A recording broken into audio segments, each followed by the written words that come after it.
გამარჯობათ მეგობრებო. ყველას მოკითხვა ბედნიერება და უცბად რა მომენტი მინდა დავაფიქსიროთ, ალბათ სახალისოც იქნება. არიზონაში გაჩერება, მაგარი სიცხეა და ეხლა მე რა გამაჩერებს და სიცხე კი არის, მაგრამ მანქანაში ჯდომას ჩემთე ძნელია რა და დავიწყე აქ სიარული რა. კაციშვილი არ დადის 40 გრადუსი სიცხეა და მოდივარ ეხლა ასე ჩემთვის. უცბად რაღაცა უსმენ ჩემ წიგნებს რაღაცებს და ვიღაც არ დამჩხავის. კეთები, მაღლა აკით-იქით არ და ყვავის ხმა არის რა და გავიხედე, გამოვიხედე, დავიწყე ძებნა და ესა ჯირის შემოჩნი ახლა ხომ მოდივარ ასე მოდიოდი და ხე არის და ხის იქით საჩამომჯდარი ესო ხე და დამინახა თუ რა უნდა ვერ ხვდები რაღაცა რომ უნდა ფაქტია.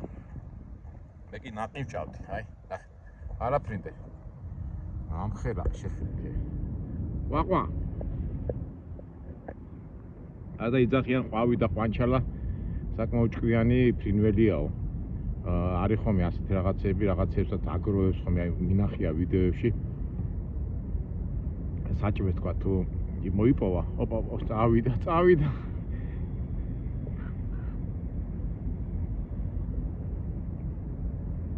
აბა რასაკეთებს?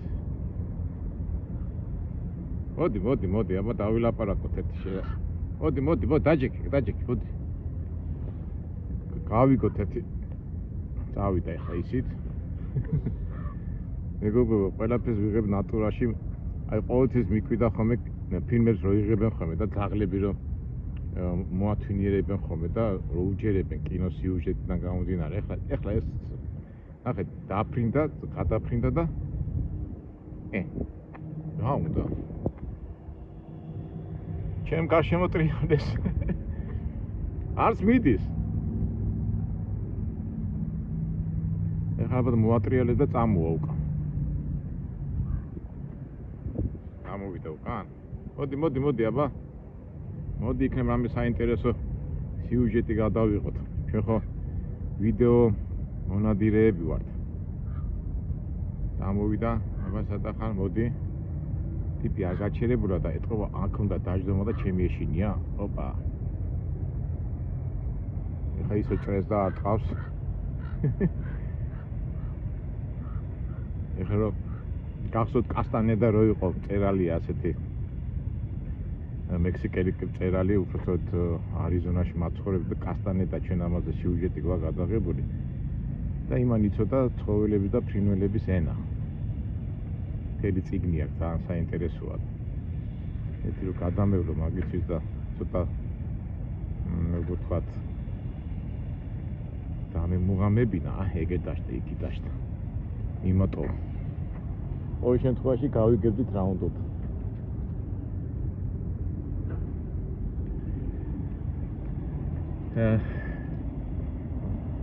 რა ვქნა და რაღაცა საინტერესო და არაფერი არ გამოვიდა.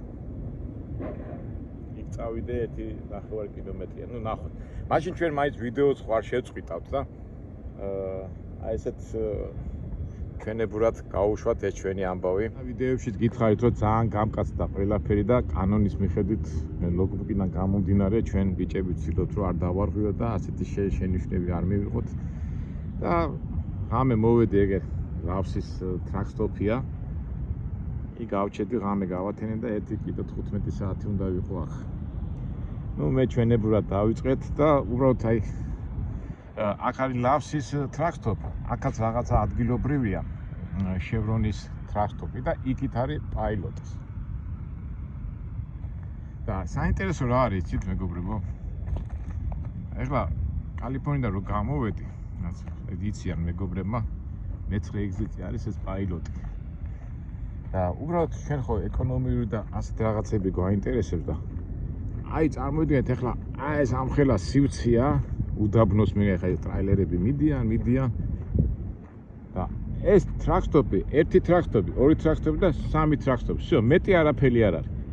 და მე რო დავიწყე სიარული, აი ეს ორგანიზაცია შემხვდა რა და ესე დაკეტილია რა არის. რასაკეთებს მერტმა იცის რა ბიზნესია და რა აქტიურობა. მაგრამ რისი თქმა მინდა იცით? აი ხა ხოვდა რამდენი მანქანები დადიან, აი. სულ მოძრაობენ და ფიქრო კაცო, ეს ხალხი საცხოვრობს, საიდან მოდიან, სად მიდიან. ესეთი ფიქრები მომდის ხოლმე ნატურალური, მაგრამ საბოლოო ჯამში ვერაფერს ვერ გვებურობ, მაგრამ ფაქტია, რომ ეს ეკონომიური ეხტვება არის. ახლა ნახეთ, აი სუბუქი მანქანა ერთი პოლიციელი იდგა, ნადირობს სიჩქარებით დარღვევაზე და რაღაც მიდიან, მოდიან, ვიცი. ზოგჯერ არის ხოლმე ისეთი რაღაცეები, რომ აი ვერ ხვდები რამ განავითარა და რა აქტივობაა. აი ეს რაღაცა მოვიდა. დაცვა ხო არ არის ვინმე. ეს ფულის მანქანაა, კარგი. ფული გადაიტანა, ეს ბანკის მანქანა, ფული რო გადააქვთ.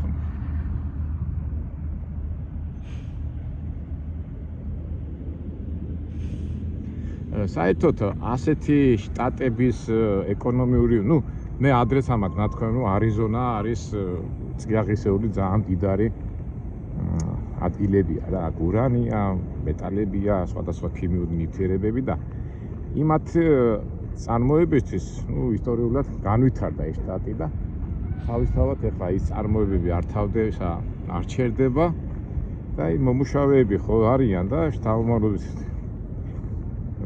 შთამომავლობით გადადიან შვილი და ალბათ ეთყობა იმათი შთამომავლები ცხოვრობენ სხვადასხვა ადგილებში. და ვინაიდან ახლა ეს ცენტრალური გზა არის 40-იანი გზა, ახაც ეთყობა ვიღაცა მოიფიქრა, რომ ტრაქსტოპი უნდა გააკეთოს 1, 2, 3 და ბიზნესიდან გამომდინარე ძალიან გაამართლა. იმიტომ რომ თვითონ მაღაზიაში რო შედიხარ, იმ ბლაუში გინდა აქა-იქა, ხალხი მოდის და ყიდულობს პროდუქტებს. იქ ყავას ყიდულობენ, ნამსხვრევს ყიდულობენ და აგრძელებენ თავის ცხოვრებას. ხო და რატო წამოვიწყე ეს, რომ აი წყობა უდაბნოს ეკონომიკას აქვს თავისი კანონები და მაინც ხო იცი, ჩვენ რაზეც არ უნდა ვილაპარაკოთ, როგორც არ უნდა ვილაპარაკოთ, რაც არ უნდა ხდება, ყველაფერი ხდება მაინც მიდის ფულთან და ფინანსებთან. 40 გრადუსი სიცხეა მეგობრებო, მაგრამ ხო იცით, ვერ ვისვენებ, არა მარტო დასვენებაზეც არ არის მეგობრებო.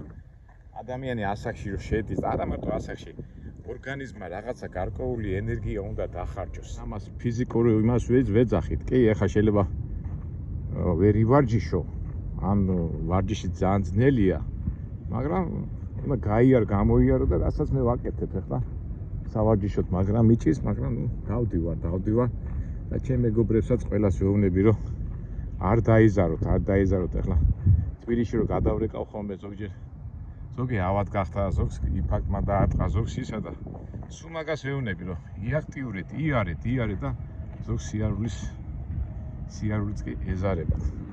კი, მესმის სიცხეა, ეხლა ვარჯიშს არავინ არ გეუბნება, მაგრამ გაიარე და თავისთავად თუ გინდა რომ შენ ფორმა შეინარჩუნო და ჩემ მეგობრებს ვეუბნები, რომ ანაკლასზე დაურეკე და სამსახურში მითვრა წამოწები რა დროს სიარული, მეთქი ბიჭო დილი და რომ გაივლი, რო ადგები, გაიარე 2 კილომეტრი და ძილისწინად გაიარე 2-3 კილომეტრი, აი მეტი საქმე არა მაქვს და მე უცბად ვეუბნები, კი, შენ მასე ვფიქრო, იმიტომ რომ მარტო არა ხარ, შენს უკან არის ოჯახი, შვილები და აი მაშინ უკვე დაფიქრდა ეს ჩემი მეგობარი და მაგრამ მაინც ახეზე შევამჩნიერო. ისე ირონიულად შემომხედა, მაგრამ რა ვიცი, მე ჩემო მეგობრებო, ჩემო მაყურებლებო, ყველას აი პროპაგანდა არ მინდა თქვა, რომ აი ყველას გირჩევთ, რომ არ დაიზაროთ, მეგობრებო, თუ ვარჯიშის საშუალება არა გაქვთ, თუ სიარულის საშუალება არა გაქვთ ფინანსურიდან გამომდინარე, რა გიშლის, რომ დილით ადგე გაიარო 2-3 კილომეტრი და ძილისწინად გაიო 2-3 კილომეტრი, დამიჯერეთ. ეს მაგარი შედეგი იქნება რა, დამიჯერეთ, არ დავიზარებ და კიდე გეტყვით ამას ყველაფერს. ეს საუბარი ნალაპარაკებიდან მომხვება, ეხლა რაღაცეთი 9 საათი წინ დაველაპარაკე თბილისში და ისამ ტკივა და ხო გამიგეთ რა მეგობრებო. იარეთ და არ დაიზაროთ. დაუბრუნდეთ ამ ეკონომიურ აქტივობებს. აი ნახეთ, ეხლა ხომ ამბობდი უდაბნოს ბიზნესი და ეს რაღაცა, ეს საწყობია თუ სტორიჯია და აი იქითაც რაღაცა შენდება, უყურეთ. აქტივობაა, ეგ მუშებს ხედა. რაღაცას აკეთებს. ეს იმას ნიშნავს, რომ რაღაცა ბიზნესია ჩაფიქრებული და უნდა განახორციელო. აი წყალგაყვანილობას გამოყვანილია, ეთყობა ეს წყალია. ის რა საინტერესო საიდან მოაქვს ეს წყალი. თავი ტექნოლოგიური პროცესებია. იქ რკინიგზაც ყოფილა. რკინიგზა თავისთავად მთავარი არტერია ეკონომიკის. სადაც რკინის, ნახეთ როგორი ვაგონები მიაქვს, ეს სულ მიაქვს რაღაცები. ჩვენ კიდე გავაგრძელოთ, აბა, ამ იმაში რა შეიძლება ვნახოთ ისეც. იქითაც რაღაცა შენდება, ერთი მაინტერესებს იქით რა არის.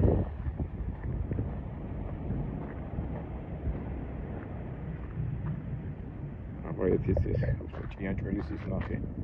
ახლა ჭიანჭველებია. ყველაფერს რომ მოვედები, მაგრამ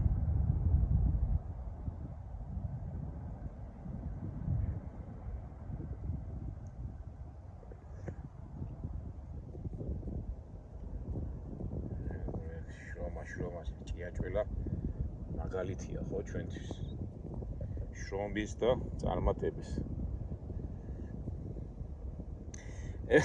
ამ ჭიანჭველებს უყურებ და გამახსენდა ილო რო ყავს, ილო იუთუბერი, პოპულარული იუთუბერი და ასე კაბინაში ზის და მივა მისთან თანამშრომელი რა ისო ილო რა შაფიქრები ხარ და ილომ ასეთი რაღაცა თქვა. და რაზეც მინდა ეხლა ჩვენი საუბარი გავაბა, რომ რა არისო ჩვენი ცხოვრება, მუშაობ და რისთვის მუშაობ და რატომ მუშაობ ხო?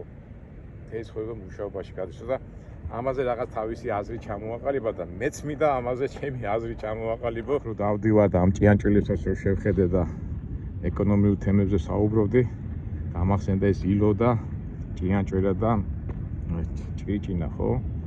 მოთხრობა რო არის. მურავი ისტრიკაზა ქართულად როგორ არის? გახსოვთ ხო ეს სიუჟეტი?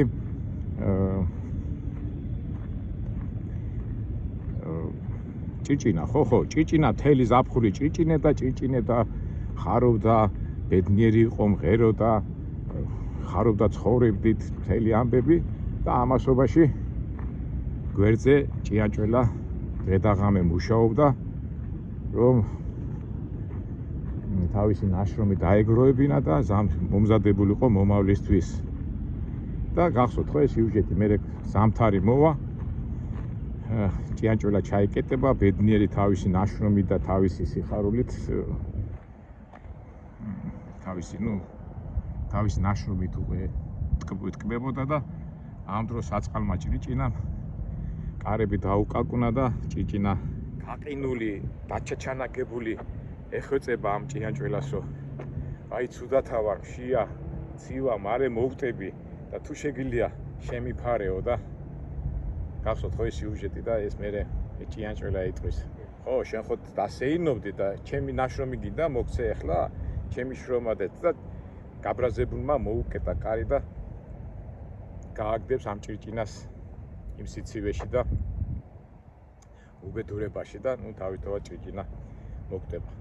და მორალი გახსოვთ სკოლაში როგორ გვასწავლიდნენ? უნდა ვიყოთ ჭიანჭველები, ვიშრომოთ ეს კომუნისტური იდეოლოგიიდან გამომდინარე და მოფარფატე და მომხიარული ადამიანებს მომავალი არ აქვთ. და ეს იდეოლოგია გახსოვთ ხო? დღესაც ასია და ფაქტიურად ეხლა საიდან სად გამახსენდა, მაგრამ ამ თემას მინდა შევეხო რა. აი წარმოიდგინეთ, იმ ჭრიჭინამ ყველაფერი ინებივრა, დათქვა თავისი ცხოვრები და მოვიდა დრო და იღუპება. მაგრამ ამ რაკურსით შეხედათ, ჭიანჭველა ცხოვრება, მუშაობს, აგროვებს და მოვა დრო და ისიც მოკვდება.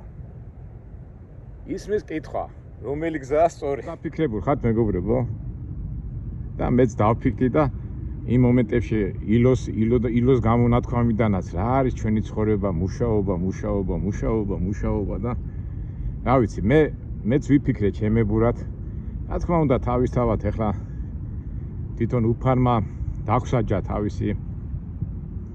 ვითხრა რომ შენ თვითონ მოიპოვე პური შენი არსობისაო, ხო? 64-დან გამოგვაგდო ადამი და ევა სახით და იმ პერიოდიდან ჩვენ მუშაობთ. მაგრამ ამ მუშაობაში და კაცობრიობა ვითარდებოდა 1000 სხვადასხვა თეორიებია, ხო? ის სოციალისტური, კომუნისტური, კაპიტალისტური, მან ნებისმიერ არიანში გინდა მუშაობა და ბოლოს ადამიანებმა კომუნიზმი გამოიგონეს, რომ ის საზოგადოება, სადაც შენ შრომა გიხარია, ფული არ იქნება, უფულო საზოგადოება, მაგრამ შრომას შენ იცი რომ უნდა იშრომო, თქვა 7-8 საათი, მერე წახვიდე, საჭმელიც გექნება, სასმელიც გექნება, ფული არ გექნება. ეს თეორია ხა არ მინდა ამ სიღრმეებში ჩავიდე, მაგრამ თუ კარგია, იქაც შრომაა საჭირო და მე გახსოვთ ხო, მიდიოდა ხოლმე კამათები, კაცო, მე თუ მიწაზე მუშაობ, ენერგიას ხარჯო და ვიღაცა მუშაობს პასტა უკავია და კომპიუტერთან ზის და რატო უნდა ვიყო თანაბრა და ეს არათანაბრობა გინდა არ გინდა მაინც ტრიალებს ხო და რაღაც უტოპიური სიტუაცია გამოდის, მაგრამ დღემდე კაცობრიობა ფიქრობს როგორ უნდა გააკეთოს, როგორ უნდა იცხოვროს ისე რომ არ დაღალოს, არ დასაჯოს და ასე თქვა წელი არ მოიღუნოს. ეხლა ამაზე ჩვენ ბევრი შეგვიძლია ვილაპარაკოთ, მაგრამ ფაქტია რომ აი ჩვენ რო ვიძახით ხოლმე კაპიტალისტური, ხშირად ეხლა რომ ვამბობ ხოლმე კაპიტალისტური წყობა, ადამიანები მთელი ცხოვრება მუშაობენ და მერე პენსიის ასაკი რომ მოდის, უკვე ასაკი და ვითომ იწყებენ აი პენსიონერები რო დადიან თემ სოფლიოში და დასეინობენ, იმ თავისი ნაშრომით ვითომ ხარობენ, მაგრამ საერთო ჯამში მაინც ვერ ხარობენ, იმიტომ რომ ახალგაზრდობა უკვე წასულია, ის სიხალისი და ის ენერგია არ არის, მაგრამ მაინც ხალისობენ, ხო? ახლა ისკენ მიყვარს საუბარი და ეხლა ჩამცვალოთ მე პარაზიტად ან იმად, მაგრამ მე ვამბობ იმას რაც არის.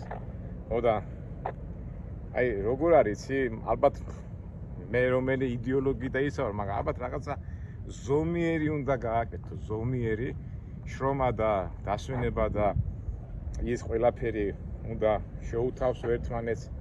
აი თუნდაც ეხლა აი წარმოიდგინეთ ხა, აი ტრაილერი ცხოვრები. ხო, ვითომ ფულს აკეთებ, მიდიხარ მე იკლებ, ხო? არა ცოლი, არა შვილები, არა მეგობრები. ცხოვრება მაინც გრძელდება და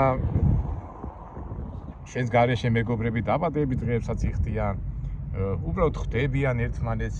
შენ კიდევ ეხლა ამას რა უნდა ჩემთან და რაღაცა თუ ჩემი ვიდეო არ მოეწონა. ой, მე ძაღლი გამოიყურე გამოსასეინი. ავარჯიშე. ხო და რას ვამბობ, რომ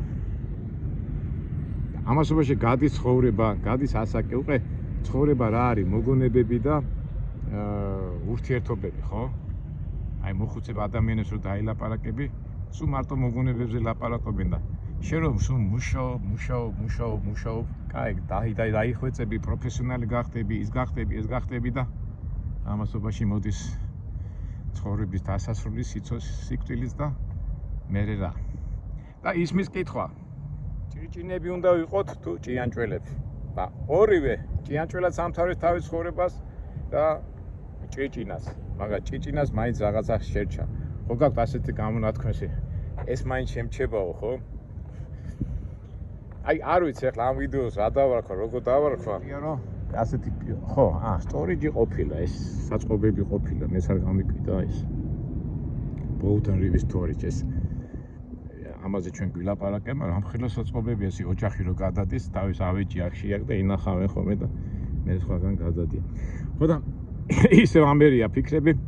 ხო და როგორ უნდა ვიცხოვროთ, ახლა ისმის კითხვა. ასეთი ოქროს სიტყვა გვაქვს ჩვენ ადამიანებს, ზომიერება. ზომიერება სიყვარულში, ზომიერება ურთიერთობაში, ზომიერება შრომაში. არ იშრომებ, პრობლემები შეგექნება. ტრუდაკოლიკეს რო ეძახერ იშრომებს ვირივით, ისიც პრობლემები შეგექნება. აქედან გამომდინარე, ჩვენ გვაქვს გონება, ჩვენ გვაქვს ტვინი და რაღაცნაირად ზომიერად უნდა გავაკეთოთ ეს ყველაფერი. გამოგვივა თუ არ გამოგვივა, ჩვენ მაინც უნდა შევეცადოთ. ნახე, რამხელა ისინია, კაცო, აქედან რაღაც შენობებია. საწყობებია რა. ვიღაცა შრომა ჩადო ახლა. კეთები. რა ვიცი, მეგობრებო, ცოტა არეულად ვილაპარაკე. ყვავი დავიწყეთ, იმით დავიწყეთ და შევედით ცხოვრებისეულ თემებზე. თუმცა ცხოვრება ჩვენ ხო გვაქვს, ცხოვრება მაინცავა. ჩვენთან ერთად უჩვენოთაც სიცხე თუ სიგრილეში, სიმდიდრეში თუ სიღარიბეში ცხოვრება მაინც თავისას გააკეთებს და ჩვენ ხო გვაქვს ეს გასავლელი გზა. და წეღანაც რო თქვი, ღის, რამდენი შრომა, ამდენი წვალება, ამდენი ის, იმიტომ ყველაფერი მაინც რაღაცით თავდება. ღირს მეგობრებო, ღირს, იმიტომ რომ თუ ჩვენ ვიქნებით ჭკვიანები, ბრძენი, შრომას და დასვენებას და ახლობლებთან და მეგობრებთან და ნათესაებთან ურთიერთობას ისეთი რაციონალურად, ჭკვიანურად მიუდგებით, ყველაფერს ლამაზად და კარგად გადავწყვეტ და დანარჩენი დროს და ყველაფერს აქვს თავისი დრო, ადამიანის მოსვლასაც ამ ქვეყანაზე, ჩვენ მოქმედებასაც, ჩვენ გრძნობებსაც, ჩვენ სიყვარულსაც, ყველაფერს აქვს თავისი დრო. ბარემ სანამ ის დრო მოვა, უпростоროდ ეს გასავლელი დრო გავიაროთ ზომიერად, ლამაზად და მეტყვიან ისეულად. კარგი, დაგემშვიდობეთ მეგობრებო, ჩემებურად რაღაცა ფიქრები გაგიზიარეთ.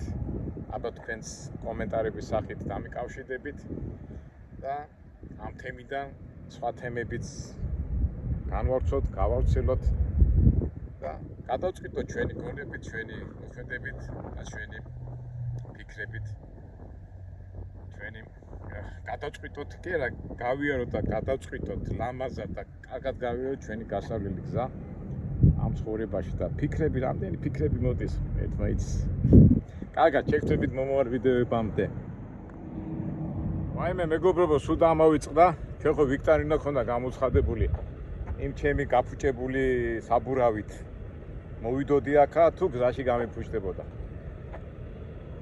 მოიგო იმან, ვინც თქვა რომ მოვიდოდი აქამდე. აქ 200 მილი გავიარე და მოვედი ამ ლავსის სტორში და იქ გამოცვალეთ საბურავი. სამწუხაროდ კომპანია არ წამოვიდა იმაზე, შენი ბრალიაო ისისაო და რო დავიწყე ცოტა ბუზღუნი, მერე უკვე ნახევარში გადახდა დამავალეს ის საბურავის გამოსვლა $600 დაждდა და კომპანიამ თქვა 300 შენ გადაიხდი 300 მეო და აღარ დაუწყე ამათი და თუ გახსოვთ წინა ბორბაზე რო ლუსმანი იყო, ის ამოვაძრე და აი ისა და რა ვიცი, ზოგჯერ ჩემი ცადე კარგი იყო, ბოლომდე არ გადამეხადა, მაგრამ იმათმაც და რაღაცა შეღავათით ნახევარით მაინც გადავიხდი და მოგებული იქნება, თქვი რომ ვინც პირველი იტყოდა რომ ვინც შეულებრივად მოვიდოდი აქა, ის არის გამარჯვებული და ჩვენგან გამარჯვებას გადაეცემა ჩემი წიგნი ორეული. კარგი, ამჟამად უკვე დაგემშვიდობებთ.